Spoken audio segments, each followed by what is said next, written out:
તાજા સમાચાર તમારી ભાષામાં મેળવવા માટે ડાઉનલોડ કરો ગુજરાતી મિડ ડેની એપ। मैं मांग करती हूँ कि मेरे बच्चे को वापस दे, नहीं मेरी छोटी बच्ची की जान चली जाएगी भैया, उसकी हालत देखो। मैं बस यही प्रार्थना करती हूँ मेरा बच्चा वापस आ जाए। हम इतने दिन हो गए एक निवाला नहीं खाया, पानी पी पी के जी रहे, मेरी बच्ची की हालत खराब हो गई। आप सब कोई देख लो और जो भी सुनते हो मैं उनकी भी हाथ पैर जोड़ती हूँ कि मेरे बच्चे को बचा लो। आप थाने भी गई थी? आप? हाँ गई थी बहुत प्रार्थना उनसे किया, बहुत दुआ करा कि एक झलक दिखला दो। बोलते नहीं मैंने भैया मैं दूर से देख लूंगी, मैं आपके पैर पड़ती हूँ, मेरे को दे एक झलक दिखला दो। लेकिन नहीं दिखाया उनने, वापस कर दिया। हमारे भाई को न्याय मिले, उसने ऐसा कुछ नहीं किया तो उसको न्याय मिले और उसको छोड़ दे। इतनी दूर लेके गए, हमने उसको देखा भी नहीं है। संडे के दिन से देखने के लिए गए थे तो उन लोगों ने मिलने भी नहीं दिया, देखने भी नहीं दिया। हम मेघालय कैसे जाएंगे इतनी दूर, हमको तो कुछ उसके बारे में पता भी नहीं है।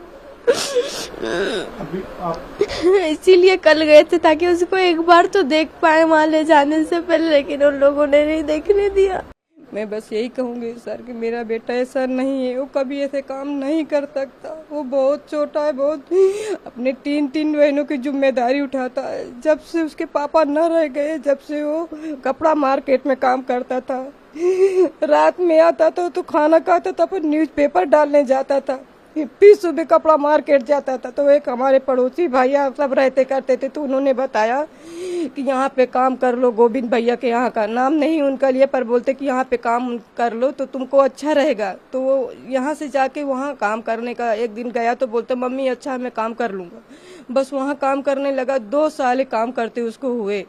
बाकी मेरा बच्चा कभी ऐसा नहीं करता। कभी आपको अगर ऐसा नहीं लग रहा कि मैं झूठ बोल रही तो आप अड़ोसी पड़ोसियों से जाके भी पूछ लो कि मेरा राज कैसा था। वो कभी ऐसा काम नहीं कर सकता था। आपके हस्बैंड की 2020 11 मई को ऐसा हुआ उसके था। बाद सौरभ मतलब राज पे ही पूरा उसके बाद से मेरा राज सब संभाला है।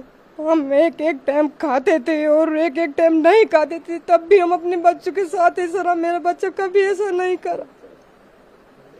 मैं हाथ जोड़ के प्रार्थना यही करती हूँ कि मेरे बच्चे को बचा लो, उसको कुछ नहीं होना चाहिए। नहीं हम मर जाएंगे, हमारा कोई आगे पीछे नहीं है।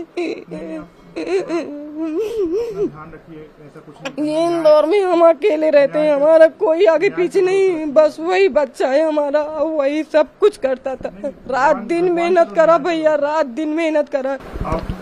आप क्या मांग करेंगी तो? मैं मांग करती हूँ कि मेरे बच्चे को वापस दे, नहीं मेरी छोटी बच्ची की जान चली जाएगी भैया, उसकी हालत देखो। मैं बस यही प्रार्थना करती हूँ कि मेरा बच्चा वापस आ जाए।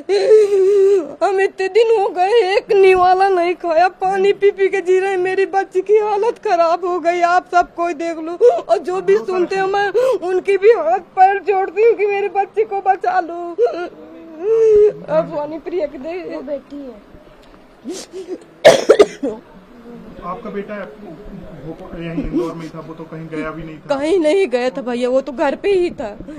हम गांव में थे, हम तो गांव में थे, पर सब बताते। मैं बोलती भैया हमारी नहीं मान तो आप ही चले जाओ, उनसे बातचीत करके आऊँ। गोविंद भैया खुद बताएं, उनके जो कहाँ काम करता था उनके वो भी बताएं कि मतलब ये रोज आता था। तो आप ये क्या लग रहा है, फंसाया जा रहा है क्या? फंसाया ही जा रहा है मेरे बच्चे को, और कुछ नहीं फंसाया। अब मैं ये तो नहीं जानती, अब हमें कहाँ मालूम कौन फंसा रहा, कौन क्या कर रहा। बस हम तो यही सुना कि जब वो न्यूज में देखा मोबाइल में, तब हमको पता चला। नहीं हमें तो कुछ पता ही नहीं था। मैं तो सोच रही थी मेरा बच्चा अस्पताल गया, उसकी तबीयत खराब थी तो अस्पताल गया, मुझे ये भी नहीं पता था कि उसको क्या हुआ। आपके जो भाई हैं उनको अब पुलिस जो है मेघालय लेकर गई है, वहाँ सोलांग में पूछताछ करेगी। तो अब आप लोग क्या सोच रहे हैं, क्या मांग कर रहे हैं, कि क्या चाह रहे हैं? क्या हमारे भाई को न्याय मिले, उसने ऐसा कुछ नहीं किया तो उसको न्याय मिले और उसको छोड़ दे। इतनी दूर लेके गए, हमने उसको देखा भी नहीं है। संडे के दिन से देखने के लिए गए थे तो उन लोगों ने मिलने भी नहीं दिया, देखने भी नहीं दिया। कहाँ गए थे आप? क्राइम ब्रांच गए थे, हम और मम्मी गए थे। तो बोला कि दूर से दिखा दो हम लोगों को, तो उन लोगों ने बोला कि दिखा भी नहीं सकते आप लोगों को, नहीं दिखाएंगे, आप लोग जाओ। नहीं देखने दिया? नहीं भाई साहब की आखिरी बात क्या हुई? संडे के दिन भैया आए थे तो बस ये बोला कि सुहानी मेरे कपड़े निकाल दे, मेरे को मंदिर जाना है, बस उसके बाद भैया चले गए। फोन लगाया होगा जब वो हाँ, तो उसकी उनका फोन स्विच ऑफ आ रहा था, सब लोगों को लगाया, सबका फोन स्विच ऑफ आ रहा था। फिर उसके बाद मम्मी को फोन किया, उन्होंने बताया विशाल भाई की मम्मी को फोन किया। मैंने उनसे बोला पड़ोसियों से पूछो कि घर में वो लोग हैं कि नहीं है, उनका फोन बंद आ रहा है। तो उन्होंने बताया कि घर में ताला लगा हुआ है, कोई भी नहीं है घर में। उसके बाद फिर मैं लगातार वो जो ऑफिस के भैया उनको फोन लगा रही थी कि भैया मेरे भैया नहीं मिल रहे हैं। वो बोल रहे थे मिल जाएगा, उसने कुछ नहीं किया है, उसने कुछ नहीं किया। आप भी आप मतलब 12th पास करने आप भी कॉलेज में जा रहे हैं? जाने वाली थी, पर अब तो मेरा भैया आ जाएगा तो हमारे लिए हम यहाँ से चले जाएंगे। फिर कॉलेज की पढ़ाई का खर्चा आप वही एक टेंशन होगी, जो कमाने वाला था वही सब कुछ करते थे। सब कुछ भैया ही करते थे 5 सालों से, जब से हमारे पापा नहीं है तब से सब कुछ भैया संभालते थे। अच्छा, पापा की जाने के बाद हाँ,